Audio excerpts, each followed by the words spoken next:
These two grown men had never seen The Simpsons. How the fuck's that even happen? We're two grown men on a mission now, so buckle up and just strap in. Let it go, let it go. Can't hold it back anymore. Let it go, let it go. These two grown men had never seen The Simpsons. It's America's Barley Basket. Welcome, everybody, to America's Barley Basket. I am your host, Nathan Folsebuck, and sitting beside me virtually is Marlin Wells. Hello, Nathan. Hello, Marlin. How are you? You know, I am in a basement. It's very damp and dark. That's how I like it. I'm becoming a subterranean being. Yeah, you're a moist creature, I feel like. I am, you know. I got things just so. I have an assortment of beverages surrounding me. Attaboy. Yeah. I do not have beverages surrounding me. I realized as soon as I sat down that I should have snagged one of them, but... made a tactical error. Yep, certainly did. You got that bee phase, though. You're not thinking clearly. I'm in a beef fog. I sat down and immediately was like, fuck, I am hungry. And then it dawned on me that all I've had today is some beef jerky and black coffee about about 5 hours ago. There we go, man. That's not enough. Yeah, but you're not going to be saying that when you're wearing your Speedo on the beaches next summer. What up? No pain, no gain. Yeah. After this, you're going to have to fry up like 7 chicken breasts and dip them in butter and just slurp them down. Just smear them on my body. Yeah. I'm getting so cut. Oh, I'm trying to get my protein through osmosis. Get over here, chicken. But you said you're through the darkness, that 2 weeks of where your body doesn't... Your body's used to just getting stuffed full of croissants and Rolos. So yeah, your body's angry for the first week or two of cutting out the sugar. Like, I'm 8 days into no carbs, no sugar, and I was genuinely unpleasant for a stretch of about 4 days ago. Like, I was very short with a number of coworkers earlier this week. Got a little too real with Deborah and HR. Yeah, exactly. Like, well, I sure wish this election coverage would listen here, Linda. Like, just snapping at people. I'm not going to sign that birthday card. I don't give a fuck about your birthday. If you send me another email that there's cake in the break room, I will open you like a tauntaun. Do you understand, Deborah? Are you ready for that, you dipshit? And then Monday, you're going to have to send a contrite email. Yep. Apologize for your beef rage. I was under the influence of beef. I've been eating a lot of pork shoulders. Oh, God. Not like a serving, but like an actual pork shoulder. I would on a stick. I would drown someone for garlic toast, and that's not your fault, and I'm sorry. But I'm through it. I'm through the bad stuff. Feeling all right. So that's what I don't miss good decadent food. I miss like peanut butter and jelly sandwiches or like a bowl of Fruity Pebbles.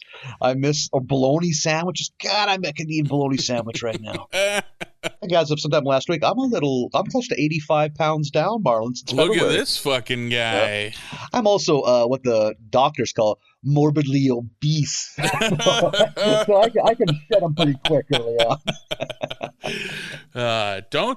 You don't have to qualify it. 85 is 85. Fuck them. Yeah. Yeah, it's I can like fold my thighs. That's how much extra skin I'm getting. God. I can make a butt wherever I want to make a butt. I am done living by God's idea of where my butt should be. Oh God, it's wherever you want it to be now. I mean, these are just aesthetic butts. They can't have any butt fun with these butts. They're more for show. Challenge accepted. Oh, good times. Purely ornamental butts. It's good. It's fun. Now it's going to get troublesome when I have so much skin I can make butts on my calves. That's not what I want. Oh, look at that calf, the calf ass. Yeah. Getting little underwears putting on them. Yeah, just your calf shouldn't have butt cheek like girls in booty shorts. I think we can all agree with that. That's just a true statement. Yeah. But hey, I am recording from home. ooh. I got all my fancy equipment that I ordered, and I'm in a rolling office chair in front of a shiny new soundboard. I am living a life today. Look at you go. Like I was saying, give it 3 months, you're going to be the next Alex Jones. Yep, I will be. Tinfoil on the windows, just screaming your hot political takes. They're turning the frogs gay. I was just going to ask, what's your main emphasis? Okay, amphibious gay reversal. I like it. Yeah. Oh, God. Yep, I'm So set to lose my mind anytime now. You gonna be QAnon? I wish all this equipment had come earlier this week when I was snapping at every little thing. We could have got some hot takes. Who decides what's an Italian seasoning in this Italian seasoning bottle? Lemon and pepper. Eat shit. Just freaking out. Doing an on location at the spice aisle at Hornbach. Yeah, I'm just standing in the spice aisle. Allspice my ass. Some spices in here. This is not all of them. Man, you know you're getting older when you really have hot takes on spices. Mm-hmm. Like, from ages 18 to 30, there was one spice in my house. It was salt. Just because that's what made macaroni and cheese palatable. Yep. Still a staple. Yeah. I'd buy the salt and pepper 2-pack and just throw the pepper. Get it out of here. We're going to eat a baked potato like I'm Amish? Fuck that. Oh, that's never been me, man. I will load up black pepper on fucking anything. It's fascinating for as wildly out of shape as I'm in. I never put salt on anything, right? That's not never, but it's very rare. Yeah. When someone puts salt on French fries, I'm just baffled. Like, it's like, isn't there enough? Never.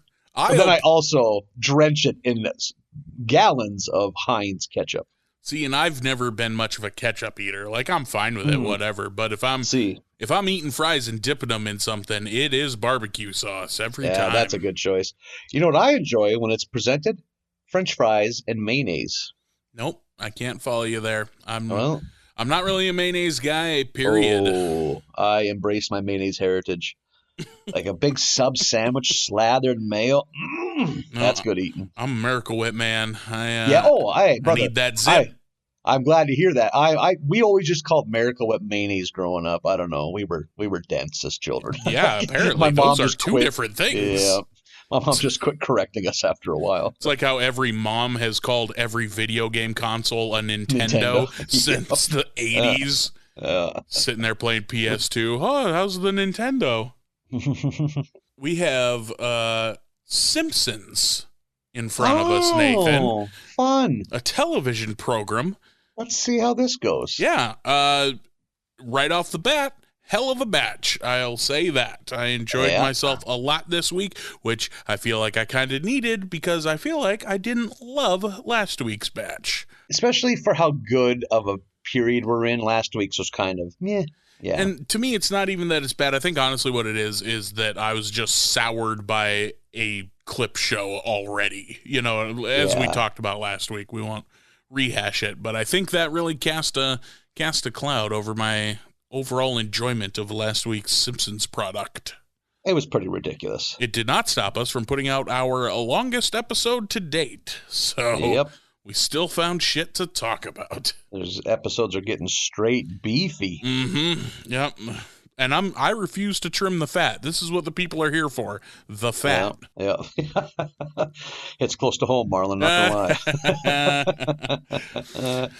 Well, let's get into this batch of episodes. We are in season 6, and let's start with episode 4, which is Itchy and Scratchy Land.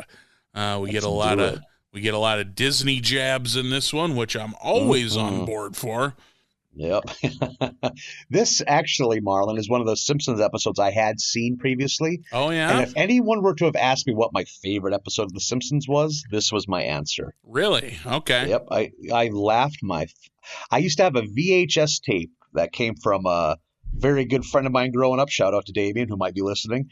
And it had this episode on it, plus like 5 episodes of the short-lived HBO sketch comedy show, Hardcore TV. Never heard of it. And no one has. It's almost disappeared from the internet. Oh boy, man! If the internet forgets you, you may as well never have been. Yeah, like I don't know if anyone that was a part of it ever went on to do much more. You know who is in it? Kristen Johnson, who played like the female lead in Third Rock from the Sun. Oh, She's okay. in one sketch, and that's the biggest name attached to that show. I heard rumblings recently that Third Rock from the Sun is better than you remember it, or holds up really well. One of the two. Really interesting. Yeah. Huh. I mean, I never thought it was bad, but yeah, it just never struck me as Yeah, handsome young little Joseph Gordon-Levitt. Yeah, with that part down the middle, so mid-90s, loving it. A look that I tried to replicate. Oh, did you now? Oh, did I ever? I had the total down the middle butt cut. You have your buddy shave the sides and the back, so it's just the top, which kind of came back into vogue a few years ago, but the way we did it is none of us used conditioner. We just used the shittiest White Rain shampoo that you could buy at an end display at the local grocery store. So our hair was very damaged and would like flip. So we all looked like we had bells on top of our heads because everyone had flips on the side. Yeah, it was a look, Marlon. It was a look. I'll bet. I look forward to those photos. Yeah. Only one exists that I know of because my mom at gunpoint made me get a haircut before my senior pictures, but my junior class or my picture day picture from junior year, I have that haircut, and perhaps the best picture of me ever taken. Oh boy. Sure. Yep. I'm saying that like with like out of pride. It's like I actually look halfway like a handsome young man. Got a very nice Rancid t-shirt on that I always enjoyed. I might still own it somewhere. Why? Why do you own a Rancid t-shirt from high school? I have all my I literally up until about the age of 32 owned everything I'd ever owned my entire life. God. Literally boxes of Sports Illustrated for kids. One day when I bought my house, my dad showed up with a pickup box trailer. I don't even know if he came to a full stop. He just boxes of shit that said YOLO once and just peeled out of there. God, I don't blame him with your hoarding ass. Yeah, totally. Yeah, I mean, literally every book I'd owned since like age 5. Yeah. I don't know I have strong hoarding DNA coursing through my veins. I come from a line of hoarders, but I think a lot of it just kind of growing up kind of broke. So if you ever had anything given to you, you kind of cherished it. Does that make sense? Yeah, sure. I get that. Yeah, just like if the guy owned something, it felt so important to me. Like, oh, I better cherish this. So I was raised if you have it and don't use it, don't have it. The kids want to go to Itchy and Scratchy Land, which is opening. They do all they can to sell their folks on it, and they finally do, convincing them, like, yeah, there's cool adult stuff to do there, too. And so they decide that they're going to go on this grand family vacation, and it's going to be great. They leave Grandpa to watch the house and the pets, which is not going to work out at all. They go through on the road. They go through a fruits and vegetable checkpoint, which I have no idea what that is. It happens. Because I've always known this episode. Then I went to California with my folks and grandparents. I was like 23, and we hit that checkpoint. I was like, no shit, this is real. Really? Like, yep. I know that fruits and vegetables usually get caught up at customs. Like, you can't bring shit in from outside the country. But I had no idea that interstate fruit and vegetable checkpoints were a thing. California don't want your tainted peaches, brother. You get out of the cart, eat them in the ditch. You finish them filthy Nevada peaches in Nevada. Hey, man, fucking you tell me to eat peaches in a ditch. You threaten me with a good time. Lying in a dusty ditch in the desert heat, eating hot peaches from the dashboard. Wind blowing dirt onto him, just not caring. Just don't remember peaches being this crunchy. Still so decadent. Oh, God, juice just rolling down your chin. I will. I got this long beard. It's just caking in the beard. It's sticky juice and then dust, the wind blowing dust into it. Bro, I think my dick just moved. Keep it up. I haven't ate a peach in 8 months. Oh, man, you're missing out. You want a produce hot take? My favorite, nectarine. I love a nectarine. Nectarine is all the goodness of a peach without that gross-ass fuzzy skin. Oh, the skin on a peach doesn't bother me, but I am with you that I'll take a nectarine over it. Oh, man. It's a top Nectarine's fiver the batting for me, average. for sure. Yep. And I love a good plum, but man, plums are a fickle bitch. Yeah, you can get a plum that'll ruin a weekend sometimes. It's like, God damn it. A plum can go real wrong. Yeah. Like, I don't know. And for me, plums are so finicky on ripeness. It's like, yep, that's it. Yep. Which plum do you want? The one that barely is holding together and the pit just falls out of it, or do you want a crunchy ass plum? Yep. God, a big bowl of cherry. My mom would have to hide cherries like an Easter basket in our house because me and my big dopey brother, we just two big dopey kids, just like. Finally, she had to tell us not to eat the seeds and stems. It's like, you boys are teenagers. Don't eat the pits. What are you doing? Shouldn't have to tell you this every time. I'm not a fan of like red or Rainier cherries, but you give me a bowl of yellow cherries and really? Fuck those up. Yeah. You know what? I'm just past at this point in my life. I'm past big, bland red apples, like a Red Delicious. No. Oh yeah, no, thank you. Red Delicious are a trash apple. Those are garbage tier apples. And that's all we ever had growing up. Maybe we get some yellow apples. Well, that's the way we had them growing up because they sell them 50 cents for a fucking pickup box trailer full. Like, oh, you want this flavorless skin full of wet sand? No, I don't. Oh man, but dog shit. Then you get a good apple. Ooh, that's a game changer. I'm a Fuji man myself. I like a Fuji apple. Like they're super sweet and hard as a rock. You can fight off a mugger with a Fuji apple. Yeah. Like so much so that like when you bite into a Fuji apple and you rip your face away from it, you take a third of the apple with you in that bite. I like the idea of someone putting a Fuji apple in a sock and defending themselves. Oh yeah, you'll fucking kill somebody. You'll go to prison if you do that for good reason. My good orange? God, a good orange is a tasty treat. Fucking orange, get it out of here. I'm not into it at all. I don't. Other than the occasional orange juice, I'm not an orange person. Period. That's disappointing. Yeah, not my thing. They're too messy and too much work for the reward. I don't work. It's that makes when you get to it, the little baby sliver orange. It's like an extra treat. No. That's so good. As soon as I eat one wedge from an orange, I'm like, great. Now I have heartburn. Like citric acid is a real thing with me. Snort a big line of crushed up Prevacid and have myself an orange. Yeah. Okay, it's citrus time. Just you're all hyped up. Woo! All right. Where's them clementines? Yeah, you're on a rented jet boat eating a bag of oranges with sunglasses on. Big wraparound Brett the Hitman Hart sunglasses with my dick out. Hawaiian shirt. Yeah. Bring it, Halos. Let's do this. Yeah. Marlin sure knows how to live life when he gets his tax return. I rent a cool boat for 15 minutes, sniff pharmaceutical heartburn drugs, and eat oranges. Oh, God. For that 15 minutes, I'm king.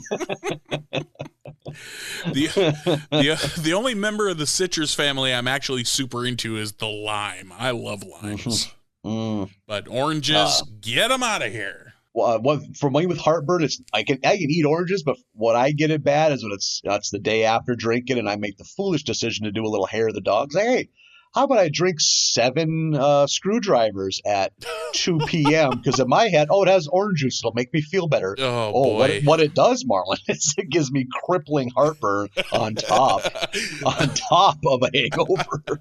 Yeah, you're not supposed to drink that much juice. Yeah. Oh, it's so good though. No, but it's my number one fruit may be a little bit of a basic bitch answer, but boy howdy do I love a banana. Oh, really? Yeah.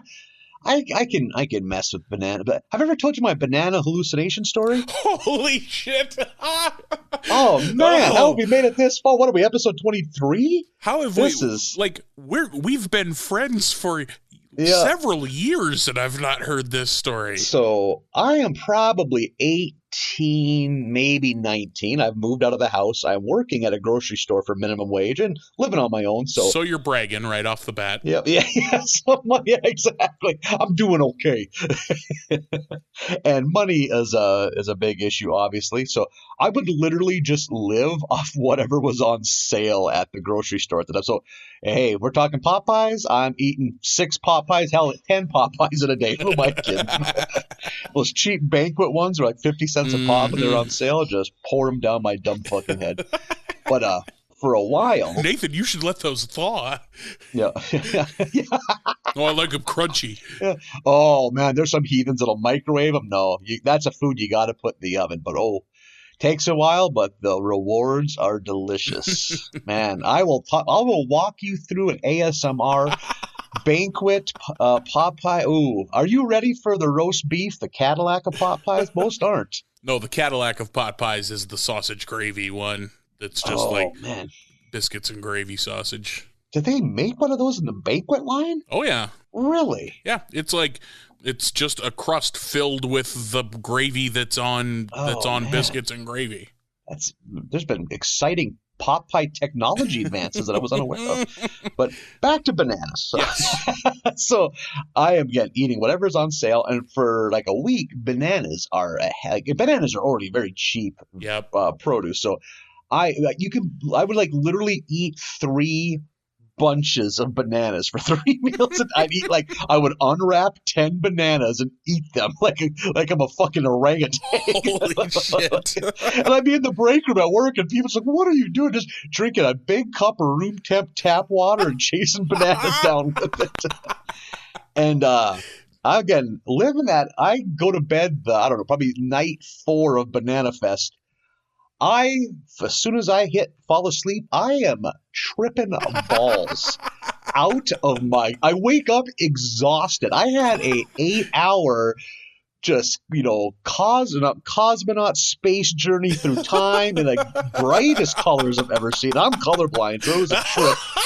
And I literally felt exhausted. And then I do it the next night, same result, just out of my mind. Oh my God. Finally, is there like an exhaust leak in here? What's going on? Which there ended up being, and I almost died, but that's another story. And a few years down the road, someone introduces me to the internet, and one day I'm like, what was that banana thing all about? And I read up on it. If you vastly overdose yourself on potassium, one of the side effects is strong hallucinations. And no kidding. Oh boy, howdy. So if you ever want to trip on the cheap, go buy $50 in nanners. And I mean, you gotta choke a lot of them down in one day to get maybe you gotta do a few days too to build it up, but it was buck wild. Holy shit. I've got 8 bananas sitting on my kitchen counter right now. Oh, bro. That are calling my name. Put a 0 at the end of that and you'll be ready to party. Slamming bananas.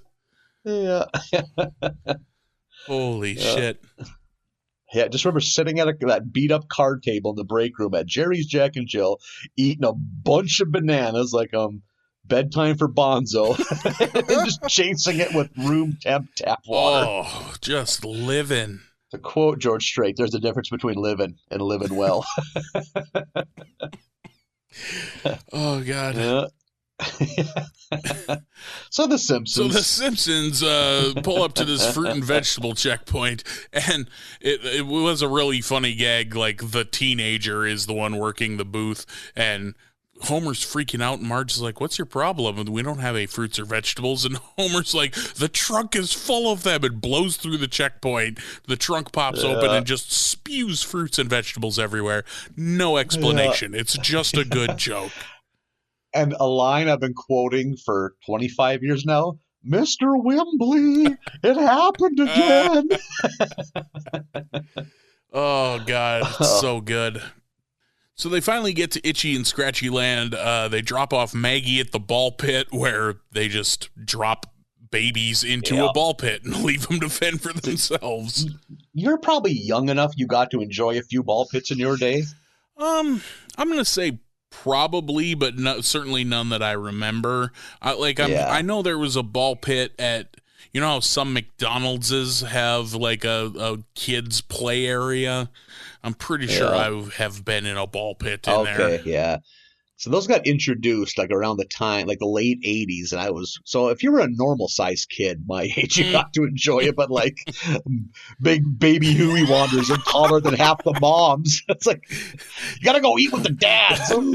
I just envision you hopping in the ball pit and it only comes up to your nipples. You're just above them, standing at the bottom of the ball pit. Thrashing like Godzilla, scaring the other kids.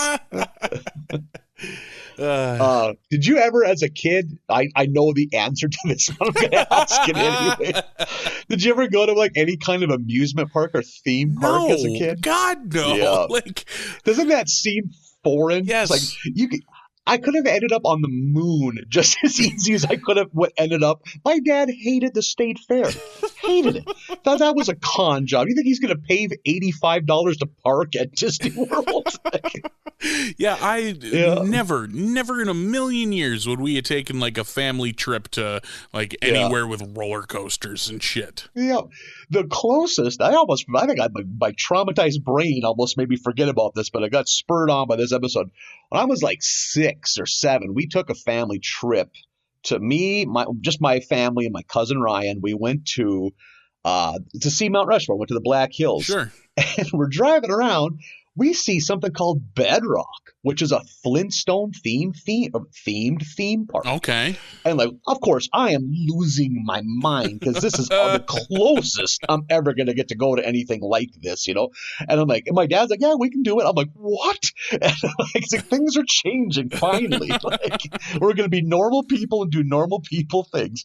We're in line to pay. We get to pay. My dad finds out how much it costs, says, fuck this noise.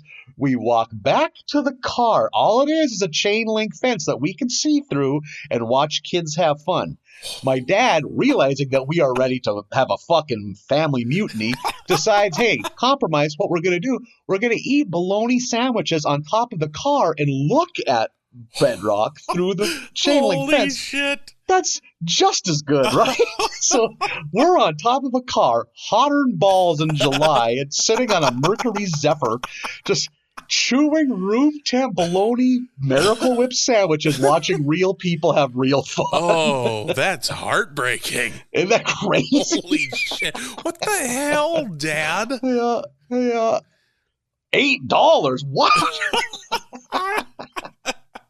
Yeah. Oh, man. And then to decide that a good consolation prize is, you can watch other people have fun. That's worse. That's way worse. Yeah, you can watch kids that didn't lose the class struggle lottery.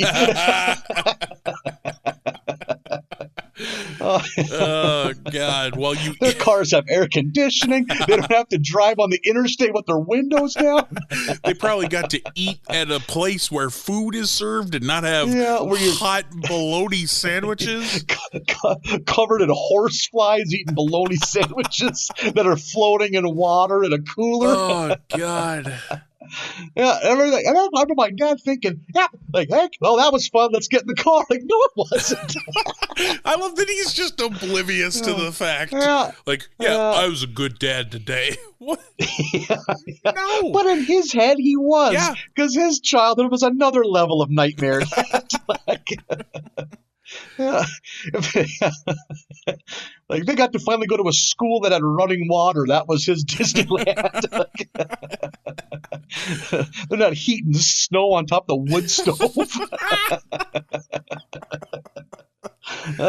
Oh man, that Yeah. what a heartbreaking family vacation. Yeah. And yet all these people vote Republican. Yeah, over and fucking over again, their whole lives. Oh, Yeah. you get that they hate you, right? No, you don't? Yeah. Okay. Yeah, okay. No, you do you, Red Hat. Yeah. Oh, for fuck's sake. Fun times. So they're in Itchy and Scratchy Land. They take in a robot parade where they have essentially like the animatronics that would be at a Chuck E. Cheese, except they're all itchy and scratchy and they're violent. They're like hitting each other and fake blood comes out and they're going on a parade. I have seen either a clip or a meme of Bart in the gift shop trying to find his name on a custom souvenir. Such a good gag. Which yeah. I've always suffered with. My name doesn't come on any of those. Have that noted right here. I was like, I bet that's something you can relate to. Absolutely. Like I bet you can find a Nathan or a Nate if you go to a souvenir gift shop. Most times I could, yeah. Never a Marlin, always a Martin. Sometimes a Marvin, but never a Marlin. What's the genesis of your name?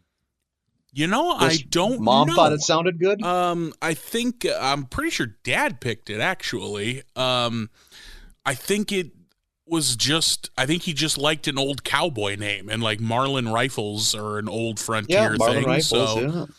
You could have been Weatherby. It could have been worse. I could have been Winchester. Holy fuck, Weatherby Wells? That guy's solving mysteries. Weatherby Wells. Holy shit. Winchester Wells. I like Weatherby Wells a little more I than agree. Winchester Yes, Wells. so do I. Could have been a Winnie. Maybe maybe that would have been the middle name. Yeah.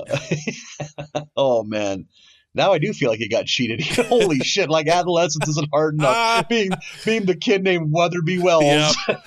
Yeah, I certainly didn't catch enough shit being a weird fat kid in Southwest North Dakota. Yeah, no shit. Let's add another degree of difficulty to this existence. Yeah, it would really be better if he were Weatherby Winchester Wells. I bet they would have had a short nickname for that. They would have called you. It rhymes with bag.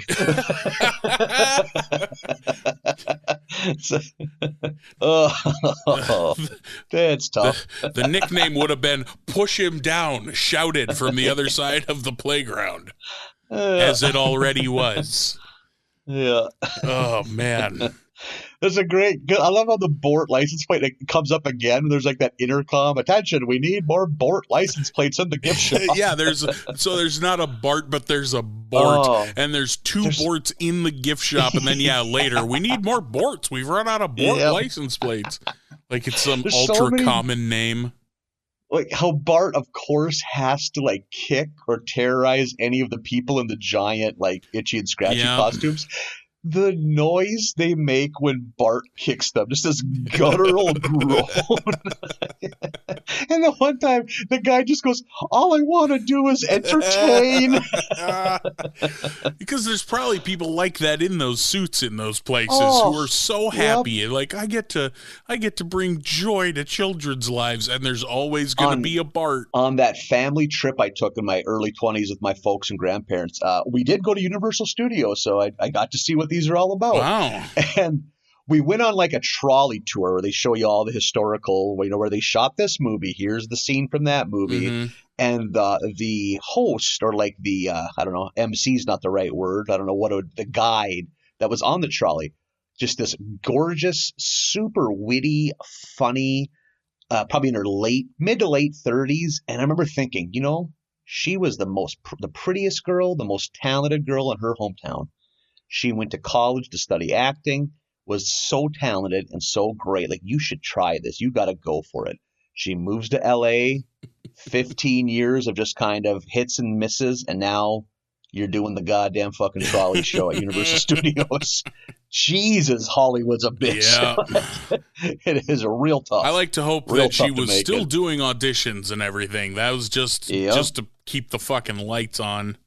Let's hope. Yeah. Oh my God. Hopefully, that she stumbled on and got a sitcom gig eventually. Because it's like this lady's really good at this, and it's like, man, this was not her dream. She did not leave Kansas to come here to ride on a trolley and tell dipshits like us where they made. This is the lagoon they shot Jaws in. Over there you'll see the Back to the Future set. Yeah, that's not what she was meant to be doing. Over there is where a producer showed me his penis. And since I ran away screaming, I didn't get a role in Back to the Future 3. Anyhow. One of my favorite bits in the I laughed real hard when they're in the gift shop and they're looking at like not debunked, but like cast aside characters from Itchy and Scratchy. Yeah. And they go down, here's the goat and Uncle Ant, and then the Ku Klux Klam. I laughed so fucking hard at Ku Klux Klam. Yeah. Holy shit. Is it disgruntled goat? Disgruntled goat. Yeah. Man, just that image of that fucking stuffed clam with a clam hood on. Big white point at the top of its head. Holy shit, I thought that was funny. While the kids are doing their thing, the parents are on Parent Island, and they're at a bar where they just constantly celebrate New Year's Eve. And like, I immediately thought, what a fucking nightmare place to be, because they're just constantly drinking champagne, dropping balloons, and the band plays Auld Lang Syne the whole time. Yep. I can't think of a worse place to be. Yeah, no, yeah. I do like to things are gonna go tits up here in a second, and Marge is like, I wish we would have went to the bird sanctuary like I insisted. And then it cuts to the bird sanctuary, and those birds are ripping everyone to shreds. And there's Hans Moleman in the phone in booth. That payphone. Yep. I need the biggest seed belt you have. No, that's too big. He's so good. We get a couple good Hans Molmans in this batch. He's so great. The kids on the tour come across where you just kind of watch a film of the history of Itchy and Scratchy, and we get a couple good Disney shots in there, in particular in regards to Walt Disney's anti-Semitism, which always good to hear them take a shot at that. Kind of surprised that kind of thing isn't edited out on Disney Plus. Yeah. Yeah, no kidding, but Cletus the slack-jawed yokel, so great. takes a photo of a robot, which makes it fritz out. That comes into play a little later on. Bart shoots a stink bomb out of his little stinker traveling kit. Shoots it with a slingshot into the big furry head of one of the mascots, and is immediately taken away by park security, which has a real Nazi vibe to it. Yep. Or like Stormtrooper Imperial Guard vibe, or kind of like the officers on the Death Star. Yes, that was the other thing that crossed my mind. I was like, are these Nazis?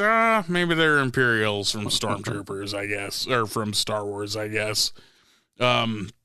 So Bart gets thrown in the park jail. Homer's already there because he also was kicking mascots because Homer's dope.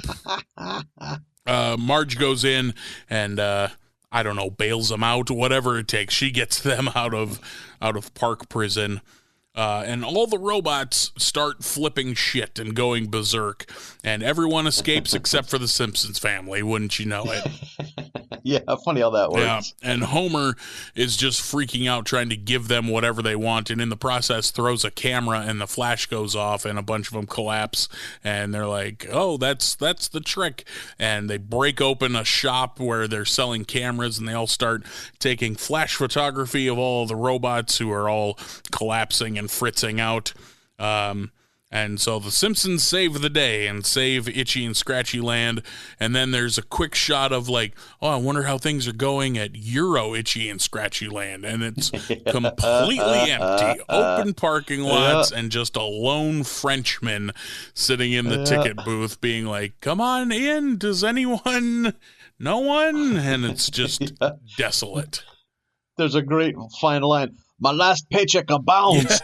My children need wine. Yes, my children need wine. I have that written down. So good. Every once in a while, they go real out of their way to take a shot at the French. Yep, they do not like the French. Yeah. Real good episode of The Simpsons. So, yeah, very good. Very, very good. I don't know if it's still my favorite because I'm now more well-versed, but pretty damn high up there. I really enjoyed that episode. Good. When they try to escape the island on that helicopter before it's after the robots have went nuts, and that guy in the Itchy costume kicks them off as like with his literally kicks them with his foot, like pushes them off the helicopter and goes, when you go to hell, tell him Itchy sent you. And then he takes off. It's so great. Oh, man. Then you've left a family to die on that island. Yeah. It's real good. There's a couple real good visual gags of like on their way to the island, they're on what's clearly the Jurassic Park helicopter and flying to the like what looks like a skull island. It's very, very good stuff. So we are now up to episode 4 or 5. 5. Sideshow Bob Roberts. Gotta mention, was this just a Disney Plus thing, or did I have a mini stroke? Was there no like chalkboard or theme music or intro for this one? Not at all. It goes from the clouds to the credits on the TV. If you're a Simpsons fan, maybe reach out to us. Is this something they just did if they were short for time and wanted to squeeze more into an episode? This happens maybe more than once, I wonder, or if that was a Disney Plus thing. I don't know why it would. They've included it in every other episode. It would be my guess that this is probably how it aired and that they just like... Because, like, they do abbreviated different versions of the open. This must be the, like, absolute we do not have the time. Like, especially with this episode, because they cram fucking buckets of jokes into this thing. Yeah. This is a good one, man. Yeah. Kind of starts, we're overhearing the local right-wing firebrand radio talk show host, Birch Barlow, who is supposed to be Rush Limbaugh. Yeah. And man, it's depressing to think that he's been a part of American culture this long. Yep, it sure is. And it's spot on too. Looks just like him. They have the golden microphone, the whole thing. Yeah, smoke cigars. Oh, hey, you know what the good news is? He ain't going to be part of our world much longer. He's dying. Good. Hope it hurts. Ain't got time for trash people anymore, man. Yeah, I won't pretend that we'll be worse off. Yep. Good. Also, Birch Barlow, a fantastic name for a right-wing lunatic radio host. Absolutely. And on as the show gave, of course, Homer's into it because Homer's an idiot. And our old friend Sideshow Bob calls from prison to explain his case, and Birch Barlow feels for him because they both are of a like mind and pulls some strings and does what he can to try to get him out of prison and eventually succeeds. And during this, at one point, Lisa runs into Bart's room to let him know that his mortal enemy is going to be released from prison. And Bart is like scared. He's like, oh man, I'm 10 years old and I have 2 mortal enemies. And it turns out the other one is Dr. Demento. And I don't know who that is. Dr. Demento, I don't think he ever made his way up here. It was like a goofy radio host, I think based out of California, and just like had a syndicated show that was like 2 hours of weird, like kind of thing where Tiny Tim would have played, but Weird Al actually got his first big break on the Dr. Demento show like in 1979. He's still alive, and I think he still runs an online show. Just this little tiny bearded man that wears a top hat and a cape, and he's Dr. Demento. I think he's been doing it since like the mid 70s, maybe. Man, I don't know. Remember when radio was culturally relevant? Yeah, man. We've discussed our love for radio. I mean, you are gainfully employed by radio, Yes, but I am riding this dinosaur all the way to the ground. yeah. You should get a part-time job at the newspaper. Cover all of your dying media bases. Yep, absolutely.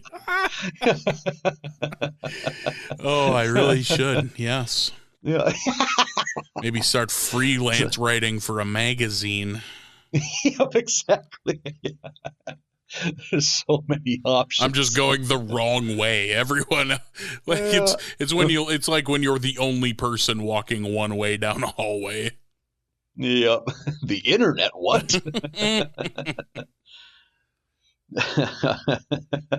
So Birch Barlow has so much sway in the Republican Party, he is able to get Sideshow Bob released from prison. He puts pressure on Mayor Quimby, the beleaguered Democratic, very corrupt mayor of Springfield. And there's a great scene where they show like the Republican powers of the Springfield area in like a Transylvanian type castle. Yeah, like the fucking Legion of Doom. It's Birch Barlow. It's McBain, the action star. Yep. It's Mr. Burns. And, some kind of like Texas oil tycoon who's not really a character that I can think of. He has like a big hat on. Does that ring a bell? And you're missing one. I think you're leaving him for last. No, I'm losing it then. Motherfucking Nosferatu. Oh, Nosferatu is there. Yes. He drinks blood from a goblet. Yeah. And Smithers, of course, is there because he's the henchman. Servant. Yeah. Yep. Yeah. When they showed because it was zoomed in on a sign of like Republican headquarters, and I was like, this is going to be good. And as soon as they pan back, and it's just this clearly haunted mansion up on a hill. So good. So Birch Barlow, they're deciding who should run against Mayor Quimby in the election, and Birch Barlow has the bright idea. It's going to be Sideshow Bob because he's a name, but people like him, and he's entertaining, and he's the right level of Machiavellian to pull this off. He's very devious. Yes. And there's a great gag too when they open the door to reveal him, but he's not there. It's just like an office water tank. And they all applaud. They're like, "Yeah, that's perfect." Yeah, relatable. Yeah, and it bubbles like it does, like they do, and they're like, "Oh, what did he say?" Yeah, God, fucking. So yes, awesome. Just evil idiots. So they're nailing the Republican Party, really. Yeah, and then he runs for, gets announced, and right away it's kind of seen as a joke, which we could kind of relate to, but it soon gains steam. There's a meeting at the school. It's like a kind of like a photo op type thing where both of the challenging politicians are going to go and talk about politics to the little kids on the playground. Yeah. And Sideshow Bob nails it because he used to be on a children's show. Yes, because he's a clown. So he's like doing fucking flips and handstands and shit. Yeah. And I love when Lisa and Bart try to like swing him like, hey, we got to take actions into our own hands because Quimby's dying up there. And they like jump on him like affectionately. And he's like, get these things off me. I'm being attacked by these things. Yeah. God, when Lisa suggests that's what they do, and she just real downtrodden looking is just like, we're going to have to appeal to the lowest common denominator and just hop in his lap. Oh, shit. That was funny. Yep. And of course, Sideshow Bob sees that was the Simpson kids that did that. So Bart gets abducted by some Republican thugs and is told, like, basically no one has ever crossed the Republican Party and lived to tell about it. But all they do is put some Republican pins on him and throw him out the door. Throw him out in the yard. Yep. And shortly after, right after that, Homer is thrown out in the yard by Archie and the gang. And he's like, stay out of Riverdale. Yeah. Say Big Moose goes, stay out of Riverdale. Yep. No explanation. You ever dabble in Archie comics? Not at all. I think my total exposure to Archie was I read one issue of Archie Meets the Punisher. And that's it. I at one point owned a stack of Archie digests that had to be 7 feet tall. Holy shit. Literally, literally like a chest full of Archie digests. I shouldn't be that surprised. That sounds like you. Again, man, yeah. And like I had friends be like, because to this day, if there's an Archie somewhere, I'm gonna pick it up and read it and enjoy the shit out of it.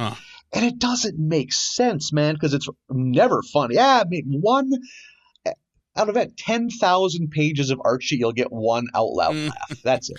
And the same storylines all the time. It's Archie enters a contest. And whatever piece of shit, it's a snowmobile, it's a dirt bike, it's his piece of shit car, the jalopy. He's going to be terrible at it, but for some weird stroke of luck, they're going to give him first place. And Reggie is going to have the cool car, and he's going to be a real jerk about it. He's going to lose and get his comeuppance. And goddamn Arch, he's things always seem to lean his way. And then Jughead will eat like a 5-foot-long submarine sandwich and then roll credits. That's the only thing I know. Like, I know that, like, Jughead eats hamburgers, and I'm just like, motherfucker, you're just skinny wimpy from Popeye. Yeah, exactly.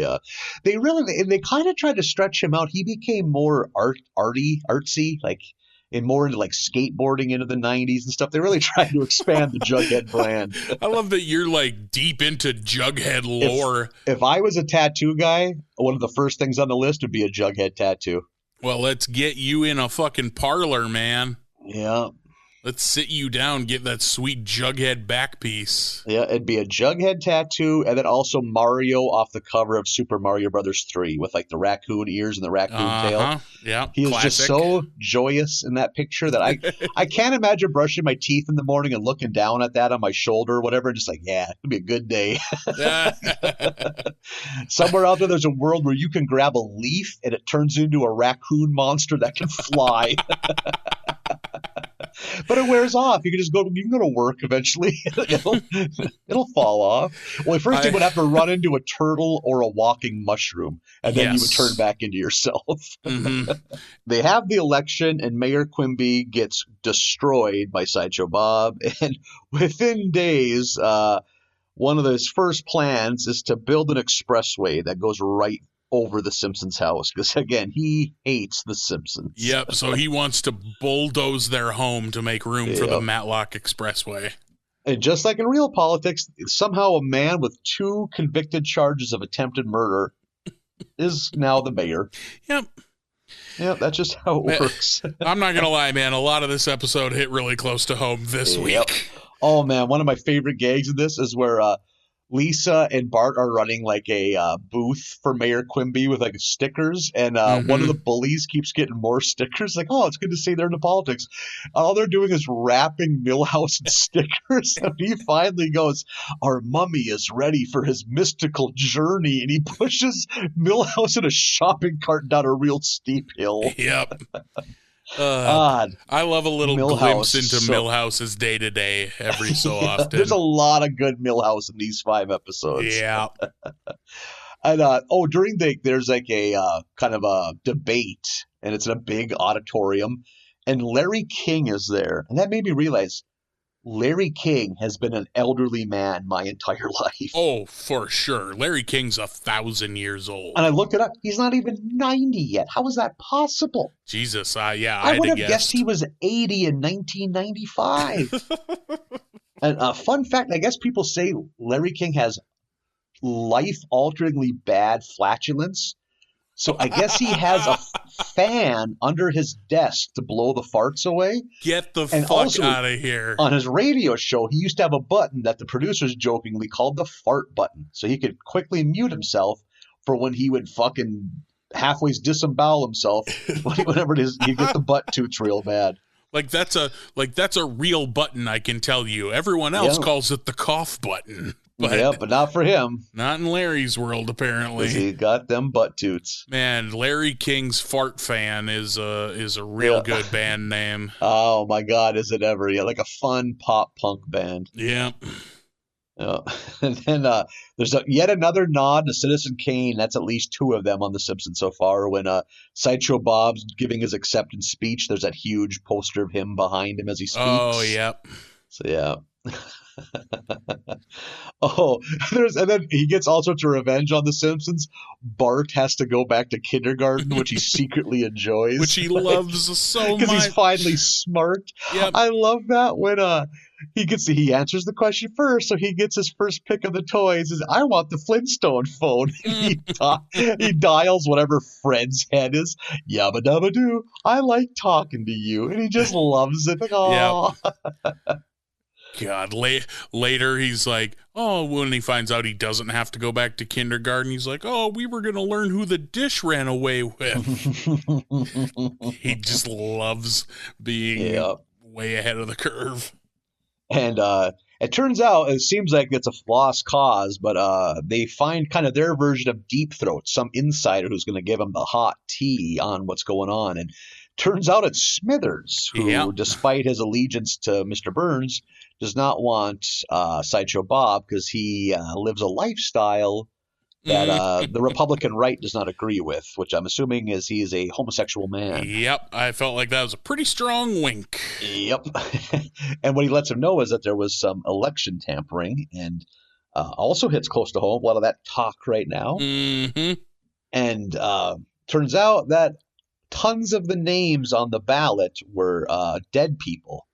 And Lisa and Bart, all the dead pets had voted. Yeah, even also Snowball dead won. pets. Lisa's appalled that Snowball 1's good name was used for this. Sullied. So they decide, well, we can't stand for this. So they get Lionel Holtz on the case, which I don't know. It always seems like a bad idea because he's not a very good lawyer. But nope, he's real bad at it. And he's bad. And he's about to lose this case. And the Simpson kids take it in their own hands. It's like, listen, we got to appeal. We got to work with his ego. So they make it seem like, oh, you're just a stooge.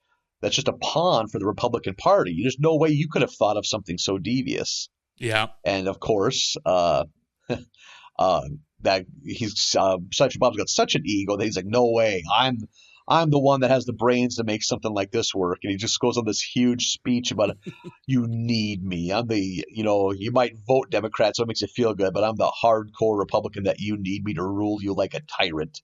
Yeah, And like secretly you get want away. someone to punish crime and rule you like a king. It's I was like, lowering your taxes, criminalize the poor. It's like, oh, there's an unfortunate amount of people in this country that would agree with that. I was like sitting in my recliner, like pulling at my collar, just like, It has not changed. Boy. And then they're like, and then he's like, that's why you need me. It's like, well, you're going to jail. Like, what? Oh, well, for your crimes. Like, oh, yes. Oh, right. All those things I did. For a minute, he forgot he was in court at that time. He goes to just leave. Like, I have a town to run. Yep. Yeah. If you'll excuse me, I have a city to run. God, Sideshow Bob episode's always good stuff. Always good. Man, oh boy, the Republican jokes in this one. They all land. They all land big time. Yep. Still. Yabba dabba doo. I like talking to you. God, I got a kick out of that. All the stuff with Bart in kindergarten is so good because he just loves it. He's finally ahead of the curve. Episode, where we at now? Episode 6 of season 6 is Treehouse of Horror 5. God, we are just burning through these. We get the Marge PSA talking about how scary thing the episode is going to be. And then we get the Outer Limits intro, which I always really loved. And the Simpsonized version of it is also very good. It's like the waveform of Bart doing the don't attempt to adjust your television thing. And then Homer butts in, look, I can see my voice. Yeah.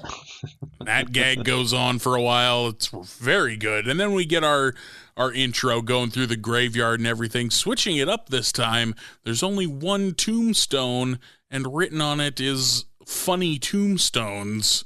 Because they go a different way. They show them like burning witches, but it's Patty and Selma.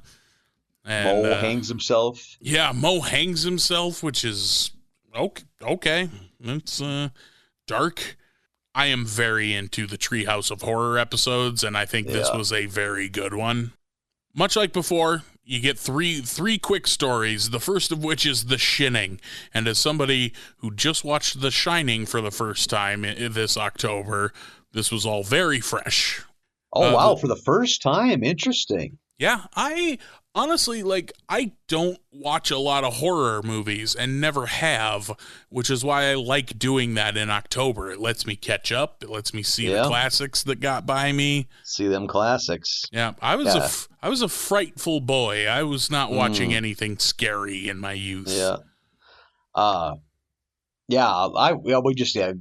again, like you lived out on the edges of civilization, so you didn't get a lot of cable TV exposure to things. Yeah.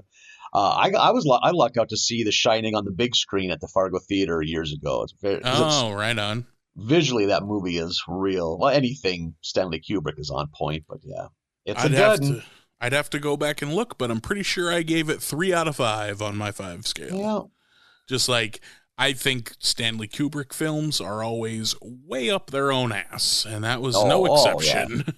Because, I think as a man, he was way up his own ass. Mm-hmm. It's like, for me with Stanley Kubrick, it's like, hey, I'm going to love the performances and the visuals, and that's it. Other than Strangelove, which is fucking near perfect. Yeah. I'm a big fan of Full Metal Jacket, too. I mean, I like a lot of the stuff, but yeah, it's very, very pretentious. Yeah, for me, it all ends up being middle of the road. Full Metal Jacket, I sure do like the first half. Yeah. So number one, our first one is The Shining. The Simpsons are kind of taking the role of the Jack Nicholson family. They're going to be the winter caretakers, and it pretty much just follows The Shining. They do the bit where the elevator full of blood opens and floods the lobby, and Burns is like, oh, weird, the blood usually stops on the second floor. I also love how Mr. Burns excitedly thought the Simpsons were the sea monkeys he ordered. They work hard, they play hard. Burns decides in order to get some actual work out of them, he cuts the cable and takes all the beer. And what work? They're just the caretakers. They're just there to make sure coyotes don't shoot through the walls and take up residence. And Smithers is like, you ever wonder if maybe the fact that you keep doing this is why all the caretakers murder their families? And he stops for a second and goes, well, tell you what, if they all kill each other, I owe you a Coke. And they drive away. They drive away like in his 1930s Duesenberg or whatever kind of weird car he drives. Yep. So the family, Homer starts to go the Jack Nicholson route and starts coming undone. He goes down to the bar, and of course the ghost bartender is Moe, which is perfect. Marge does the scene where she walks into the room where he's been writing and looks at the typewriter, and it just says, I'm fine, or something like that. Feeling fine. Yeah. Feeling fine. And then either the lights come on or lightning starts crashes and reveals that across every surface, every wall is written, no TV and no beer make Homer go crazy. Yeah. And he comes in all disheveled. They do the baseball bat on the staircase scene, except he just falls down. She doesn't hit him with the bat in the Simpsons version. And then I was wondering what they were going to do for the Axe Here's Johnny gag, and it was so fucking perfect. Yep. Yeah. Like David Letterman. He crashes through the first door and does Here's Johnny, and it's like the wrong door. They're not in there. So yeah, the next one, he crashes through the door with the axe, and here's David Letterman, and just does late night intros. Yeah. One of the doors, there's Grandpa in his winter coat because they'd left him at a gas station. He somehow made his way there. Yeah, he's just there. He's like, hi, David, I'm Abe Simpson. Yeah. He finally finds his family. Willie comes in to save the day because Bart uses the Shining to call groundskeeper Willie to come help, much like in The Shining. And Willie comes running, drops his portable television along the way in the snow, and is immediately murdered, just like in The Shining. Yeah, just going to say, Scatman Crothers is the name of the actor that plays the caretaker that comes to save him. Scatman Crothers, I think, also did a hell of a job in that movie. I think he's great in that movie. Absolutely. When he finds out that the little Danny Torrance has got the gift. Yep. Yeah, when he like that quick little quiet talk he has with him, like has a little sit down with him about the Shining. Yeah, and then that axe shot to the chest. That's for a movie that doesn't have much overt violence. It comes out of nowhere, like. Yeah, that one's a stiff one for sure. Yeah. So Willie takes an axe in the back, dies immediately, which becomes a recurring gag in a very fun way.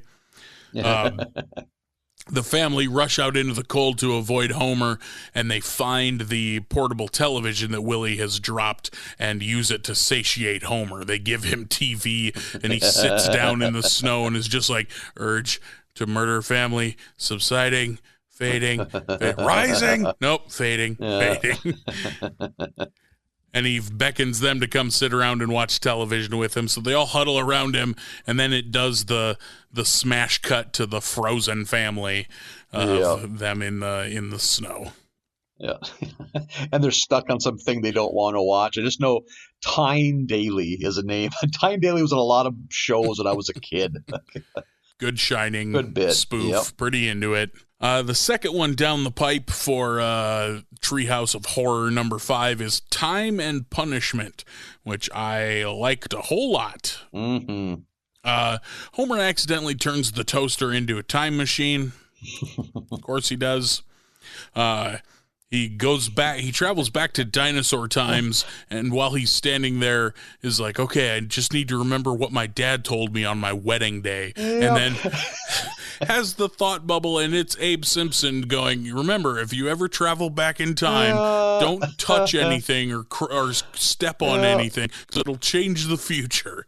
And there's a great line, I think that's become part of like Simpsons lore, is like, at one point, again, he's trying to make sure he doesn't do anything wrong when he's time traveling, but then some bug pesters him. He goes, stupid bug, you go squish now, and then he kills the bug. Yeah, he swats this giant mosquito. And then I love that the time machine toaster is like, you push it down and you travel back, and then when the toast is done and it pops back up, that's when you go back. Yeah. Which I thought was very funny. So the toast pops and he comes back to his own time, but because he killed that mosquito, wouldn't you know it, he changed things. And Flanders is an overlord of at least the city, but you're led to believe maybe the world. Yeah, that whole bit is good. Holy shit! Like the re-netification camps, they call them. Yep. Got a very 1984 looking vibe. Everyone, he dresses everyone in Ned clothes, so it's all green sweaters with pink dress shirts underneath. Yeah. And then lobotomizes all of the Simpson family. And they're all standing around just like, come join us, Father. The kids are real zombie-eyed. Mo is there and has freshly been lobotomized. There's a great one where he's only there, like a future like alternative universe where he's only there for a second, where he walks into the kitchen, everything's normal, then he sees Lisa's giant eye in the window, and then the roof rips off. It's like, and I think it's Lisa goes, hey, there's a bug that looks like Dad, and Bart, let's kill it. Yeah, he escapes the Flanders thing and goes back in time to try to fix it. And wouldn't you know, it keeps fucking things up. So this just goes back and forth. There's some fantastic gags. Yep. The first one being the everyone's giant timeline. Yeah.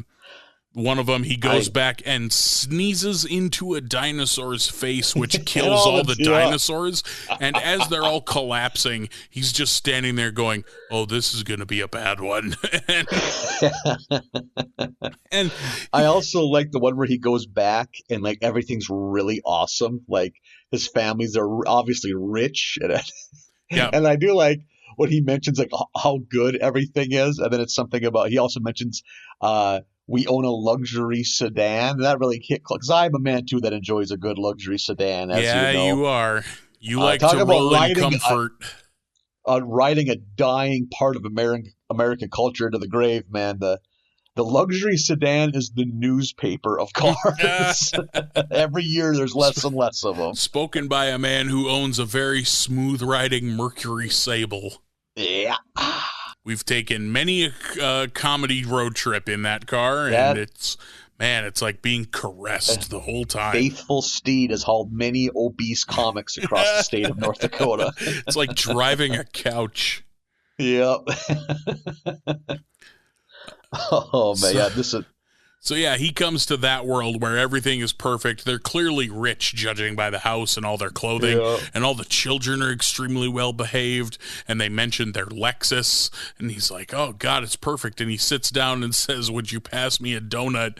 And Marge is like, what's a donut? And he flips shit, runs back downstairs, and you hear him activate the toaster, and then donuts come falling from the sky, and Marge looks out the window and goes, oh, it's raining again.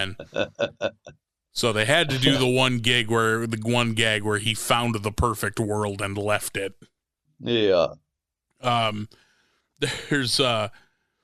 There's one where he just pops up out of the basement and Willie is there like, I'm gonna help you, and then Maggie kills him with an axe to the back, much like in the last story, and Maggie pops out her pacifier, and in James Earl Jones's voice is like, this one is a truly terrifying world. Yeah.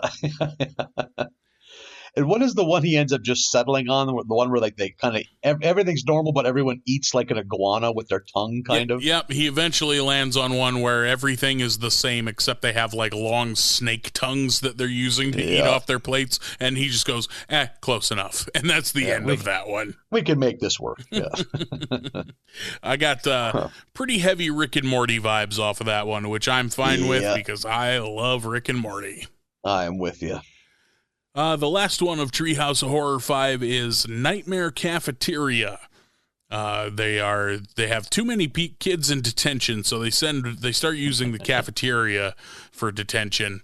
And Jimbo at one point trips the lunch lady, who spills her slop all over him, and Skinner like takes and wipes a finger of it and eats it and decides that they're going to eat Jimbo is what they decide to do. So Jimbo disappears, and then everyone is eating Sloppy Joes, which they're referring to as Sloppy Jimbos. Oh, so good.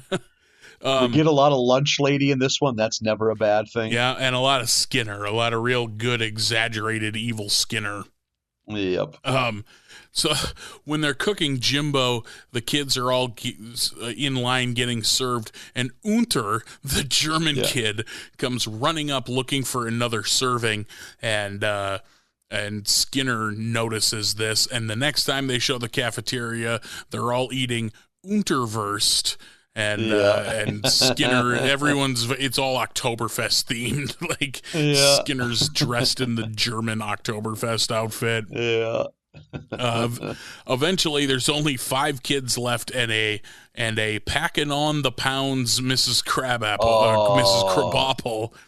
I was into it. Yes. Dummy thick. Oh, boy. She's at the front of the class writing their homework, which is eat a stick of butter. Yeah. And poor Wendell. Poor Wendell is the last that gets sent to detention before they make a break for it. They're all trying so hard to be completely buttoned up and keep their nose clean so they don't get sent to detention and eaten. Poor Wendell drops his pencil, and that's the last time you see Wendell. Yep. And that'd be some pretty stringy not into that. That's dog meat there. Wendell is just eating flank steak. Like there's no good cuts on a Wendell. Yeah. He's sickly too. That doesn't help things. Yeah, just stringy. The rest of the kids, including Bart, Lisa, and Milhouse, they all sneak away and make a break for it. Willie jumps in to try to help and catches an axe to the back and dies immediately, which is so good. The teachers have him backed up against just a drop off over the top of a giant blender, which Skinner sets to gooify. Yeah. And one by one, first Milhouse and then Bart and Lisa, they fall into the blender, and then Bart wakes up screaming. Turns out it was just a dream. And Uh, and then in a fucking bizarre ending, they're like, yeah, that was okay, or that was all a dream, but what's not a dream is the fog that turns you inside out. And there's this green fog comes drifting through the window. Homer curses his cheap weather stripping. All the Simpsons turn inside out like violently and then get up and do a musical number. And that's the end of the episode. Wouldn't it be the Simpsons one of those every 5 to 10 episodes or so? Yeah, they got to get them in where they can, I guess. Yeah. But as far as tree houses go, I really liked that one a lot. Yep, that might be my favorite so far. I really got a kick out of that. The time traveling one and the Soylent Green-esque one, very good. Yep, exactly. I think and I love the movie not montages, but kind of like the throwbacks to classic horror, but like, for pure funniness, those last two were the best. Yeah. Yeah, I really liked all the like, again, much like Rick and Morty, all the different worlds we kept coming back to in that time travel one. God, when he loses it because donuts don't exist in that world, and then it's raining again, and it's just thousands of them coming down. And not like the same donut; it rains different kinds of donuts. I noticed too. Yeah, a whole variety of donuts that he left behind. I did appreciate at the beginning there was a call out to the Outer Limits. They had that same like, do not adjust your television. We are controlling the broadcast. Like, yeah, I like that intro. I got into the mid '90s Outer Limits reboot that was on Showtime, that it also aired in syndication. I was a fan. Yeah, I mean, it was just another Twilight Zone, but for the most part, I'll take as much of that shit as I can get, as long as it's good or better. It made me think, I wonder if there was any like knockoff Twilight Zones that only made it like a season that have just been kind of, because Twilight Zone was a huge ratings hit like in the 50s and 60s. Yeah, I would be curious if there were any other also rans in the Twilight Zone category.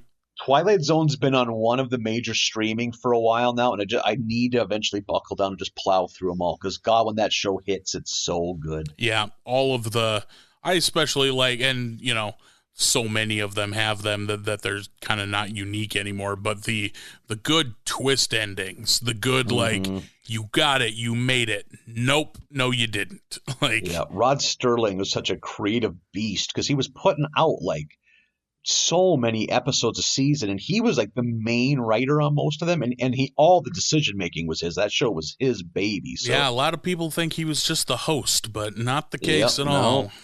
And then I think he died like in his 30s, basically from the stress of running that show. And I'm sure he was smoking like most grown men in the 50s smoked. 5 to 7 packs a day. Yeah. So we are on to episode 7, Bart's Girlfriend. We haven't had a lot of like the titles.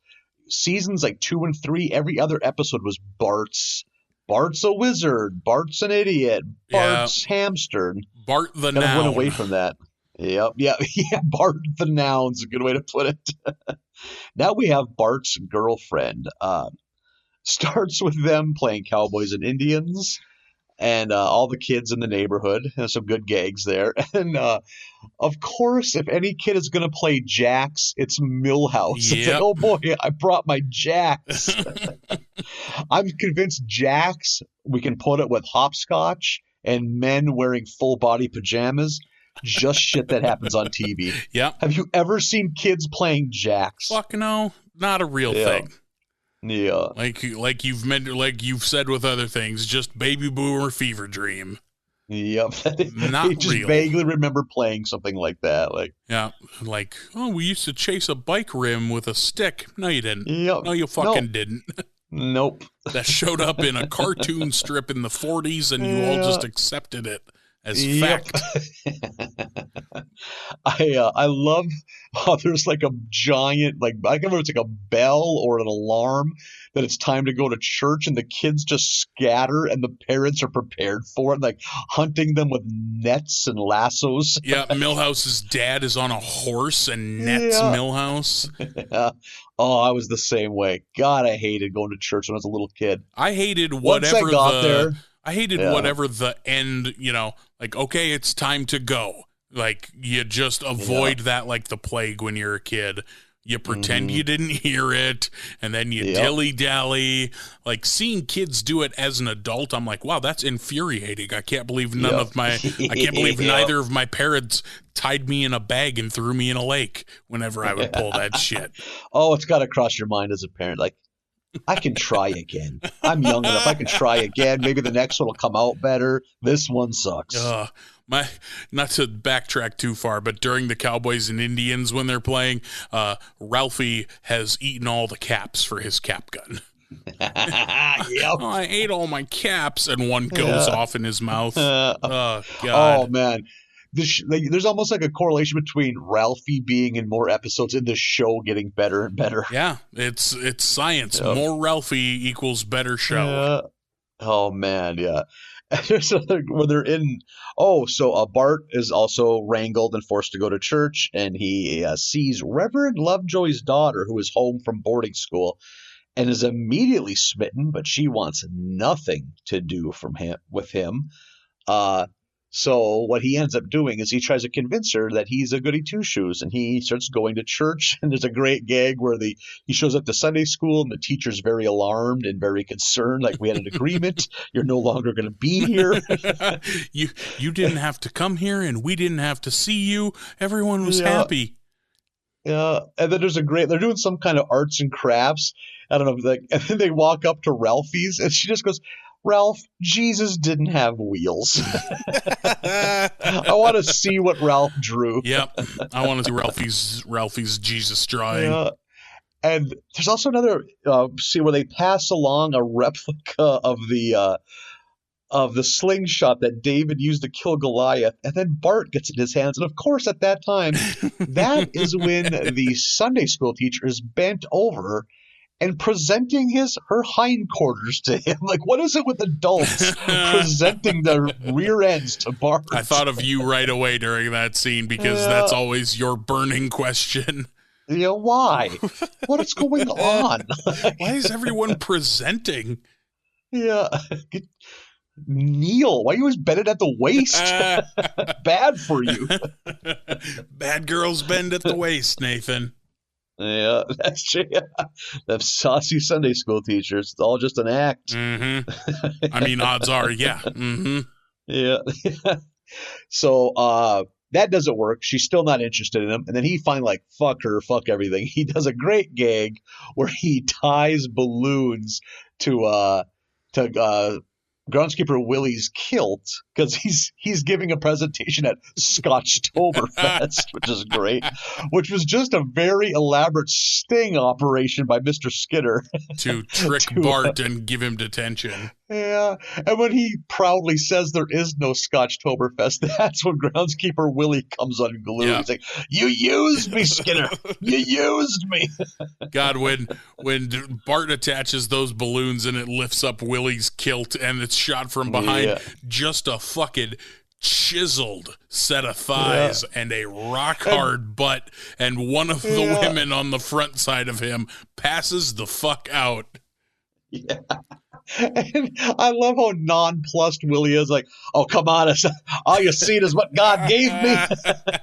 Yeah, he doesn't care at all. Yeah. Just a Scottish beefcake. Yeah. So that intrigues Reverend Lovejoy's daughter, and she invites him over for supper. And in his attempt to make small talk, Bart mentions a amusing scene that he saw on an episode of Martin, and that immediately gets him kicked out of the Lovejoy household. Yeah, Reverend Lovejoy having none of that. And Bart now finds out that Jessica's into bad boys. She likes bad boys. Who isn't? Can you blame her? Yeah. Yeah. Everyone loves a bad boy. That's why you and I are out here crushing all the puss the way we are. Yeah. We don't kiss and tell.